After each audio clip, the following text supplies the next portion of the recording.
Hello and welcome to Coffee Infused Crypto. On our last video, we ended on a note if a black swan occurred. So we're gonna discuss the 6 black swans that occurred for the past couple of days. They all came at the same time and they're causing a huge pressure on the crypto market and traditional market as well. But as the saying, well, we all know the saying where it goes like, fool me once, shame on you, fool me twice, shame on me. What about fooling me 3 times?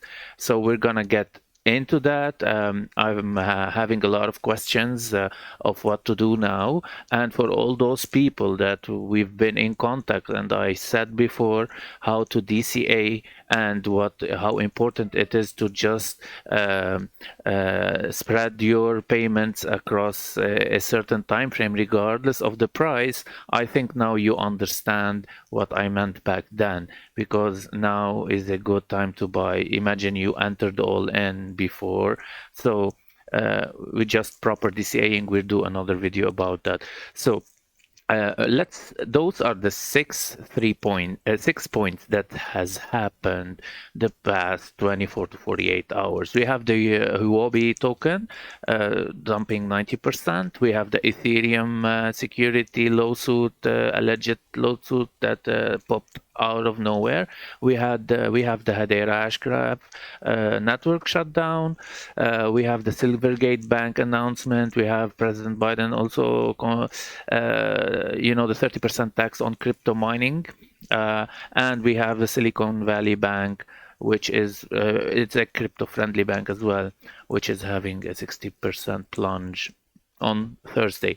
So all of those are causing the market, are a massive fear in the market. But where are we now? We're gonna deep dive in the micro and the macro, and then discuss what to do from now, or where might we be heading. Let's be headed in the future. Let's put all our options on the table. So let's take this out of the way for now.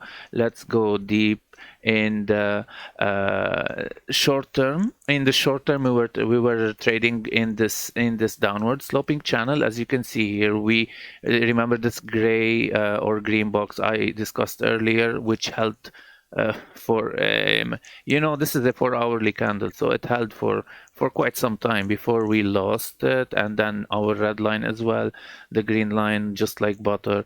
But just look at this, guys. I mean, this is like 6 black swans happening at the same time. So this is a black swan event, and we went all the way, and look at this. Look at this white line, and I'll show you in the macro what this white line is. We wicked to it once, pushed above it, closed above it, then below it, then we're fighting this white line. And I mentioned this white line back from our top. This was the one we broke earlier, and I said at some point it's very normal to come back, retest it, and that's what we're doing now. If I want to add to this line, I want to add the 200-day moving average. We're on the 4-hourly now, but this is the 200-day moving average. And if you see here, we were supported by the 200-day moving average. So if I go to the weekly, again, this is the 200-day moving average on the weekly. So here we are. This is the white line. This is the support and resistance. This is the one we broke out, and we retested for 1, 2, 3, came back up, and then now we're back at it. Dipped a little bit below it, but the week isn't over now yet. We need to see where this candle would close at the end of the week. But look at this, guys. This is the 200-day moving average, and it supported us like to the dollar. And that made me wonder, where did this happen back in history? I mean, yeah, remember, fool me once, fool me twice, fool me 3 times. So definitely we have 2 incidents in the past. The first incident is right around here. So we were trading above the 200-day moving average right after we broke through this in 2018, and we created a local lower high actually than the one before. But as soon as we flirted around with the 200-day moving average and lost it, I mean, like let's take some some insights. Let's see how much did we lose. So we had a 29% dump after losing the 200-day moving average. Let me remind you, now we just supported us. We still didn't lose it. So we're taking into consideration, or the probability, if we lost it in history, what has that led us to? So in first incident, we went 29% down. And then again, we came back to it, broke above it, and then again, this is the COVID week, by the way, so it's a black swan event as well, just as the one we're having now. And again here, once we lost it, that's a 53% to the downside after losing the 200-day moving average. So this was the one of the incidents where we lost it once, around 40%. We lost it second time, around 50%. But again, and all of this is happening within, this is like a couple of weeks here, like maybe 2 months. And here we have like another 2 months, right? So it's like 40% down 2 months, and then again up, let's say, we had here like a 40% up, and then here we had a 50% down in another 2 months. But again, after that, we have had, I mean, from this low, from the very low, we've had like a 1,255% up in the following months, where we just like ignited and then just went on forward. So this was one incident. Imagine the panic here. Imagine the panic here. The people who were holding, the people who bought here, maybe bought all over the place, but like losing 40, losing 50% in history. Even though it happened in this occasion, and once we broke the 200, like this is what happened later on. Okay, so this is one incident. Let's go back to the other incident and this next one. So this is the next one. This is very similar to what's happening now, and I was like between 2015 and 2000, like between this area, between 2018 and 2015, but I'm more convicted towards 2015, because look at this, guys. This is the price action, and we broke the downward sloping down, this white line, just as I said before. We broke it to the upside, and it was like 200-day moving average as well, right? So we came back up. This is 1, 2, 3, 4, 5, 6, 7, 8, 9 weeks. So in around 2 months, we came back to the 200-day moving average. And once we lost it, this is the 1 week. This is 1 week, a very long week to the downside. This week alone, once we lost the 200-day moving average, we lost 37% of Bitcoin's price in 1 week. What happened later? This is what happened later, like second, third, fourth, and 156% to the upside, followed by this. So every time we lose this, and out, and maybe here we wicked below the white line, below our support. So this is mass fear in the market due to black swan events. I'm pretty sure here we had the Bitfinex maybe crash of exchange. Every time you see those big uncertainty, fear in the market, it's caused of something major at that moment. But what happens later?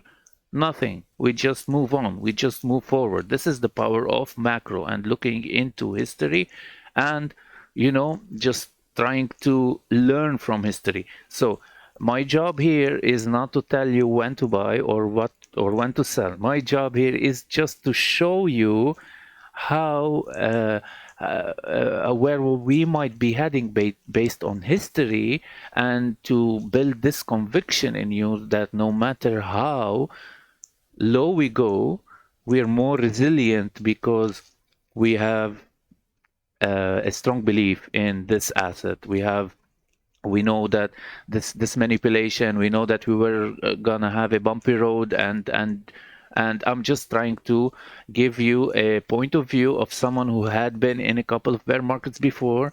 If maybe you're not, maybe you haven't. So I'm just trying to relate that those things are normal, because this is not the first time for me. So if you're in fear at the moment, just take a look back at history, have a macro look, and evaluate properly. So let's see now. Here we have this situation. So what to do now? Where should we buy here? Should we buy, I don't know, wait longer? So this is it. for me, if I had $1,000 at this moment, and I'm planning to I'm trying to discuss or trying to figure out where to buy, I would throw in 25% at this point, just not to be left out of this market, and then continue DCAing, put on a strategy, because this is one level I'm looking at. Okay, so if we were supported, we're gonna go back and retest this, right? We discussed this before. So this is one level. So if, because the news are massive, and I'm expecting if this breaks, we can go 37% down. I mean, like, or maybe 40 on average. So where would that take us? 37 to 40. That's 37 to 40. That's 11 to $12,000. If that played out, that's 11 to $12,000 Bitcoin. I'm pretty sure you'll like mass panic in the market, right? But happened before, right? We just saw it. So it's very normal if we lost, if we went that low, to buy and buy aggressively. So I wouldn't want to put all my eggs in this basket now, but I don't want to be left out of the market. I don't want to be the one of those people who played out here the 10K and 9K Bitcoin and never went in the market. And then here they were in pain, mass pain, when Bitcoin shot up all the way to back to 25,000. Since we don't know where we're heading next, we can only have a probability or a vision, like, sure, the end goal is up, but in the short term, we're just waiting for confirmations on those candles. So this would be one level. I'd put 25%. Second level I'd be looking into is this white support trend line, which was supporting us all the way back from 2017. Look how strong this line is. 2017, 18, the very week of 2020 COVID crash, and again recently here, this accumulation on this. I was betting on this support. This is a very macro strong support. So second buy I would go is at this is now, if this week this candle goes down, it should be at 17,680, and the next week would be a little bit higher at 17,000, around 900 or 18,000. So this is like, let's say, between 17,500 and $18,000 is this strong support. So this would be the second buy-in, and I'd hold I don't know, 50%, or depending on how you distribute your buy-ins. But the first one would be here, the second one would be here, and if it's like a 4 payment buy way, I'd be at 50%. If we deploy, then I would deploy more. I would deploy maybe 30% at this area, and maybe all in at anywhere on this area. If that didn't happen, I would be happy that I'm in the market with 25% here and look for better opportunities in the future. So never put your eggs all in one basket. Always dollar cost average in based on a plan. And if you find it hard to read the charts or analyze them, just the safest way is to dollar cost average. Like at the end of every month, this amount of payment is due, and regardless of what the price is doing. I will do an intensive or enhanced video on dollar cost averaging and the strategies behind them and how to manage your portfolio soon. So stay tuned. Anyways, stay safe, guys. This is a volatile market. We're at a very they're calling it choke point 2.0. So this is like massive orchestrated fear being dumped in the market. So I look at this as an opportunity.